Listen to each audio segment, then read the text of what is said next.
এই কেকটা খাওয়ার পর কেউ আর দ্বিতীয়বার অন্য ফ্লেভারের কেক চাইবে না, সেটা আমি 100% বলতে পারি। তো যাই হোক, আজকের এই কেকটা ছিল কিন্তু ইনসাইড ছিল রসমালাই ফ্লেভার, আর ওপরেও তো রসমালাইয়ের ডেকোরেশনই ছিল।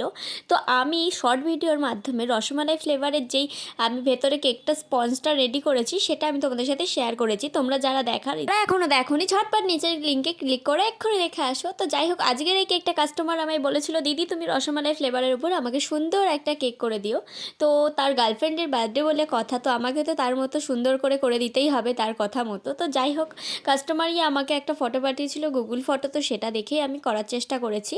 তো তোমরা দেখে কিন্তু অবশ্যই জানিও এই রসমালাই ফ্লেভার কেকটা তোমাদের কেমন লাগছে। আর আমারও তো করতে আমি ফার্স্ট টাইম বানিয়েছিলাম, কিন্তু এত সুন্দর রিভিউ আসবে আমি ভাবতে পারিনি, কারণ কাস্টমার বলেছিল দিদি খুবই কেকটা ছিল অসাধারণ খেতে, যেটা মুখে লেগে থাকে। তো তোমরাও দেখে জানিও কিন্তু এই কেকটা তোমাদের কেমন লাগলো।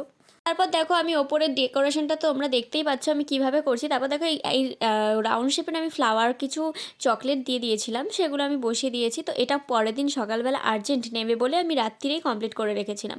তো তারপর কিছু পেস্তা বাদাম ছড়িয়ে দিয়েছিলাম, আর একটু কেশর ছড়িয়ে দিয়েছি, আর কিছু ফ্লেক্স দিয়ে দিয়েছি। আর রোজ প্যাটেল তো দিতেই হবে, তা নইলে লুকটা তো একদম আসবেই না, যেটা রসমালাই ফ্লেভারের মোস্ট ইম্পর্ট্যান্ট পার্ট। তো এই হলো কেকের ফাইনাল লুকটা। তোমরা দেখে কিন্তু অবশ্যই জানিও এই কেকটা তোমাদের কেমন লাগলো। দেখা হবে নেক্সট ভিডিওতে, ততক্ষণের জন্য টাটা বাই। সকলে ভালো থেকো, দেখা হবে পরের